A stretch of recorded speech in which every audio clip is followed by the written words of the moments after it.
Hey guys, Spooky here, and welcome to my review of Forza Horizon 6. I bought this game before release so that I could get this video out to you guys ASAP. This is the first racing game I've covered on my channel, but rest assured, I play other racing games in my free time like Need for Speed and Forza 4.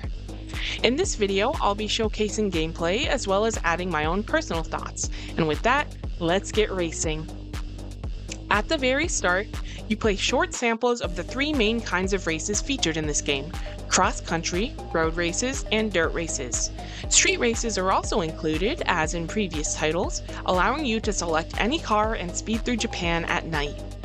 Regarding the graphics, the visuals are a definite improvement from 4 and 5, although I did notice some shortcomings. Granted, I'm playing with the NVIDIA GeForce RTX 4060, and I had my graphics set to high rather than ultra high or extreme. Despite not having the latest and greatest hardware, it runs very smoothly with no stutters or FPS problems. That is, until I try to record. With OBS running simultaneously, I had to set my graphics all the way down to low to avoid frame rate drops. One thing that stood out as an improvement is the lack of any pop-in for other cars and obstacles. The render distance, especially as it relates to loading car models, can be a problem in the earlier games. This issue seems to be completely gone now, and you can see much further in your rear view mirrors than you could in previous titles. The only pop-in I noticed at all was some grass textures during specific nighttime races. My biggest complaint with the graphics is something that only really stands out because of how good everything else looks: the particle effects, as seen here. The scenery and distant landscapes, however, look amazing, and so it feels very rewarding to explore the map in free roam and see all the sights this game has to offer. As for car selection, this game boasts a roster of more than 600 cars, including the DLCs and expansion packs. Forza 6's garage has huge variety, ranging from late 1930s classics all the way up to modern hypercars. There's definitely something for every type of car lover here. There are so many JDMs to choose from, including my personal favorite, the very memeable Miata.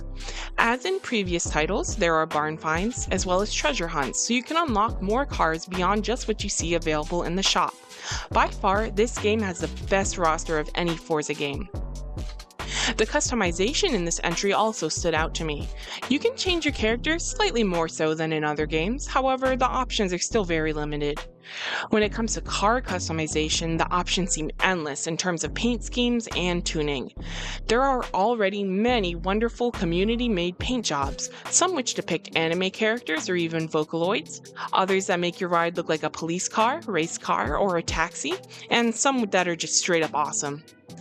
The ability to design your car's paint job is comparable to Forza 4, but with more refined options for getting it to look just how you want it. I don't personally use this feature much, as I find the process quite tedious, so I was very glad to see all the designs made by other players already populating the paint pages even before the final release. Some features that stood out to me as someone whose favorite game is 4 are the auto drive system, loading zones when entering or leaving player houses, along with the new mini-games they've added, such as food delivery driving. The auto drive system works, but it does look a bit ridiculous in first-person view, and it tends to bump into NPC cars as you cruise. It's really handy for getting around, or if you just need a break to sip some coffee between races like I did. During my recording sessions, I use both a controller and steering wheel to try the game, and I have to say the cars handle well using either setup, but the game devs have made leaps and bounds with controller steering as it compares to previous games in the series. It feels much more responsive, and I had less issues with spinning out than I did in Forza 4. As for the steering wheel experience, as expected, it also feels much better than before. It's not at the simulation level of realism, but it's getting there with a very smooth and responsive feel to driving. Just like with any other racing game, driving is much easier with a regular controller, but much more fun with the wheel and pedals. Regarding gameplay, in addition to the auto drive, another new quality of life feature included is called What's Next.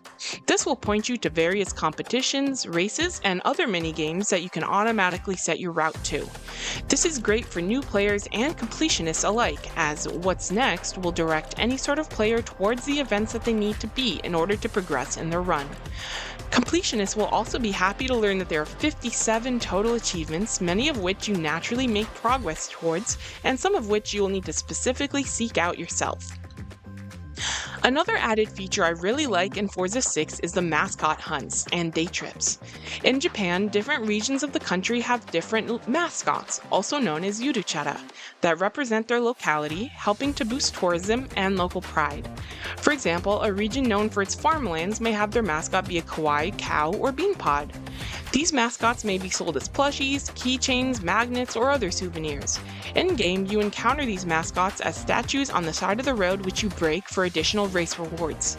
There are 200 regional mascots to find in the game, which I absolutely love. Discovering and breaking them is so satisfying. They make for a sugoku kawaii detour.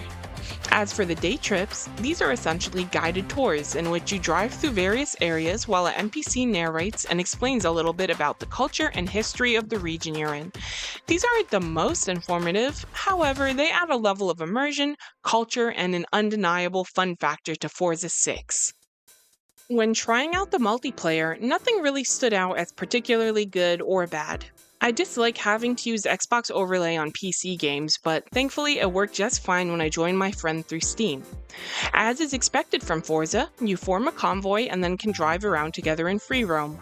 We were also able to complete story events, compete against each other in races, and do various other events together, such as the drifting circuits and sightseeing missions. Multiplayer is very fun in this game, and I must say, nothing beats the feeling of winning a race against other real players. The last thing I wanted to talk about in this video is the music in the game. I largely played with the radio off while I was recording, however, I was pleasantly surprised once I did turn the radio on. There are 9 radio stations total, including one focused on Japanese pop, one that plays alternative music, and also one that plays a wider variety of Japanese music, including J-pop, J-rock, city pop, and more. My favorite new radio station is called Horizon Wave. This station plays synthwave, which is perfect for driving around in Tokyo. Of course, all the previous stations, including Bass Arena, Block Party, and Horizon Opus, a rebranding of the classical station, are included in this game too. I was pleasantly surprised to hear artists that I recognize, as well as discovering some new ones that I liked. The best change they made, though, was adding more metal to the access station. In general, the music selection isn't that great if you're picky about your music like I am, but the variety in the 9 stations allows the player the freedom to mix up their soundtrack as they please. So far, I'd say that I absolutely enjoy Forza 6, and it's largely an improvement over previous entries. Aside from a few minor graphics issues and some performance problems on mid to lower end hardware, this game is very enjoyable, and I can easily see myself sinking countless hours into it. Whether you're a returning Forza player or are brand new to the series and are looking for an entry point, I think you'll have a great time with this game. This game gets the spooky seal of approval. If you have any questions about features or anything else related to the game that I didn't address in this video, feel free to leave a comment and I'll respond to let you know about it. Thank you so much for watching, and I hope to see you on the next one.